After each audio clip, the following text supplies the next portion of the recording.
Real world کے دیکھنے اور سننے والوں کو السلام علیکم۔ حضرت ابو ذر غفاری رضی اللہ تعالیٰ عنہ کا قبول اسلام کا واقعہ۔ حضرت ابو ذر غفاری رضی اللہ تعالیٰ عنہ مشہور صحابی ہیں جو بعد میں بڑے زاہدوں اور بڑے علماء میں سے ہوئے۔ حضرت علی رضی اللہ تعالیٰ عنہ کا ارشاد ہے کہ ابو ذر رضی اللہ عنہ ایسے علم کو حاصل کیے ہوئے ہیں جس سے لوگ عاجز ہیں، مگر انہوں نے اس کو محفوظ کر رکھا ہے۔ جب ان کو حضور اقدس صلی اللہ علیہ وآلہ وسلم کے نبوت کی پہلی خبر پہنچی تو انہوں نے اپنے بھائی کو حالات کی تحقیق کے لیے مکہ بھیجا کہ جو شخص یہ دعویٰ کرتا ہے کہ میرے پاس وحی آتا ہے اور آسمان کی خبریں آتی ہیں، اس کے حالات معلوم کریں اور اس کے کلام کو غور سے سنیں۔ وہ مکہ مکرمہ آئے اور حالات معلوم کرنے کے بعد اپنے بھائی سے جا کر کہا کہ میں نے ان کو اچھی طرح عادتوں اور عمدہ اخلاق کا حکم کرتے دیکھا ہے، اور میں نے ان سے ایک ایسا کلام سنا جو نہ شعر ہے نہ کاہنوں کا کلام ہے۔ حضرت ابو ذر غفاری رضی اللہ عنہ کی اپنے بھائی کی بات سن کر تسلی نہ ہوئی تو خود سامان سفر باندھا اور مکہ پہنچے اور سیدھا مسجد الحرم میں گئے۔ حضور اکرم صلی اللہ علیہ وآلہ وسلم کو پہچانتے نہیں تھے اور کسی سے پوچھنا مصلحت کے خلاف سمجھا۔ شام تک اسی حالات میں رہے۔ حضرت علی رضی اللہ عنہ نے دیکھا کہ ایک پردیسی مسافر ہے، مسلمانوں کی غریبی کی، پردیسیوں کی خبر گیری، ان کی ضرورتوں کو پورا کرنا ان حضرات کی گھٹی میں پڑا ہوا تھا، اسی لیے ان کو اپنے گھر لے آئے، میزبانی فرمائی، لیکن ان سے پوچھنے کی کچھ ضرورت نہ سمجھی کہ کون ہو اور کہاں سے آئے ہو۔ مسافر نے بھی کچھ ظاہر نہ کیا۔ صبح کو پھر مسجد آ گئے۔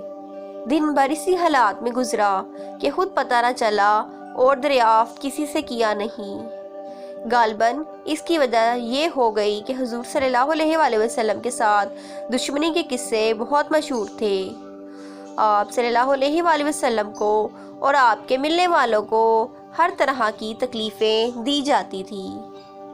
دوسرے دن شام کو بھی حضرت علی رضی اللہ عنہ کو خیال ہوا کہ پردیسی مسافر ہے، بظاہر جس غرض کے لیے آیا ہے وہ پوری نہیں ہوئی، اسی لیے پھر گھر لے گئے اور رات کو کھلایا اور پھر سلا دیا، مگر پوچھنے کی اس رات کو بھی نوبت نہ آئی۔ تیسری رات کو پھر یہی صورت ہوئی تو حضرت علی رضی اللہ عنہ نے دریافت کیا کہ تم کس کام سے آئے ہو، کیا غرض ہے؟ تو حضرت ابو ذر غفاری رضی اللہ عنہ نے پہلے ان کو قسم اور عہد و پیمان دیے اس بات کے کہ وہ صحیح بتائیں گے۔ اس کے بعد اپنی عرض بتلائی۔ حضرت علی رضی اللہ عنہ نے فرمایا کہ وہ اللہ کے رسول ہیں اور صبح کو جب میں جاؤں تو تم بھی میرے ساتھ چلنا، میں وہاں تک پہنچا دوں گا، لیکن مخالفت کا زور ہے، اسی لیے راستے میں اگر مجھے کوئی شخص ایسا ملا جس سے میرے ساتھ چلنے کی وجہ سے تم پر کوئی اندیشہ ہو تو میں پیشاب کرنے لگوں گا یا اپنا جوتا درست کرنے لگوں گا، تم سیدھا چلے جانا، جس کی وجہ سے تمہارا میرے ساتھ ہونا معلوم نہ ہو۔ چنانچہ صبح کو حضرت علی رضی اللہ عنہ کے پیچھے پیچھے حضور کی خدمت میں پہنچے، وہاں جا کر بات چیت ہوئی اور اسی وقت مسلمان ہو گئے۔ حضور اقدس صلی اللہ علیہ وآلہ وسلم نے ان کی تکلیف کے حال سے فرمایا کہ اپنے اسلام کو ابھی ظاہر نہ کرنا، چھپکے سے اپنی قوم میں چلے جاؤ، جب ہمارا غلبہ ہو جائے اس وقت چلے آنا۔ انہوں نے عرض کیا، یا رسول اللہ صلی اللہ علیہ وآلہ وسلم، اس ذات کی قسم جس کے قبضے میں میری جان ہے، اس کلمہ توحید کو ان بے ایمانوں کے بیچ چلا کے پڑھوں گا۔ چنانچہ اسی وقت مسجد حرم میں تشریف لے گئے اور بلند آواز میں کلمہ بلند کیا۔ ان کی اس آواز کو سن کر چاروں طرف سے لوگ اکٹھے ہوئے اور اس وقت اس قدر مارا کہ آپ مرنے کے قریب ہو گئے۔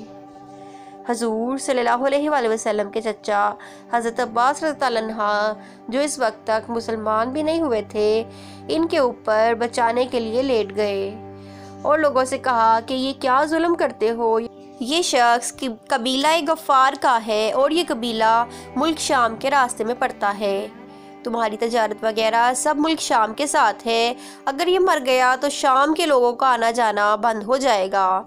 اس پر ان لوگوں کو بھی خیال ہوا کہ ملک شام سے ساری ضرورتیں پوری ہوتی ہیں، وہاں کا راستہ بند ہو جانا مصیبت ہے، اسی لیے ان کو چھوڑ دیا۔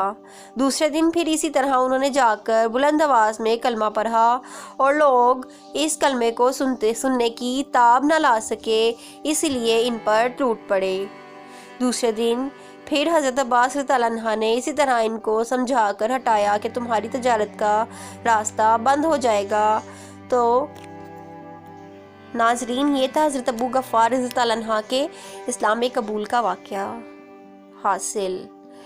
حضور صلی اللہ علیہ وآلہ وسلم کے ارشاد کے باوجود کہ اپنے اسلام کو چھپاؤ، ان کے اندر دین اسلام کا یہ جذبہ اور یہ غلبہ تھا کہ جب یہ دین حق ہے تو کسی کے باپ کا کیا جاتا ہے جس سے ڈر کر چھپایا جائے، اور حضور صلی اللہ علیہ وآلہ وسلم کا منع فرمانا شفقت کی وجہ سے تھا کہ کہیں آپ کو کسی قسم کی تکلیف کا سامنا نہ کرنا پڑے، ورنہ حضور صلی اللہ علیہ وآلہ وسلم کے خلاف جانا صحابہ رضی اللہ عنہ کی یہ مجال نہ تھی۔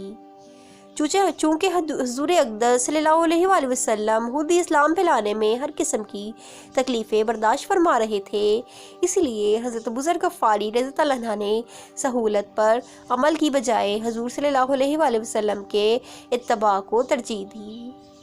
یہی ایک چیز تھی کہ جس کی وجہ سے ہر قسم کی ترقی چاہیے، وہ دینی ہو یا دنیاوی، سبھی صحابہ اکرام رضی اللہ عنہ کے قدم چوم رہی تھی اور ہر میدان ان کے قبضے میں تھا۔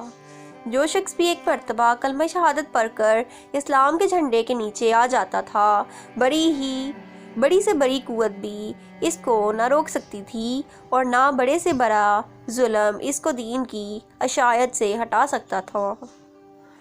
دعا ہے کہ اللہ تعالیٰ ہم سب کو بھی صحابہ رضی اللہ عنہ کے نقش و قدم پر چلنے کی توفیق عطا فرمائے، آمین یا رب العالمین۔ ایسی مزید ویڈیوز کے لیے ہمارے چینل کو سبسکرائب کریں اور بیل آئیکن کو کلک کرنا مت بھولیں۔ جزاک اللہ خیر۔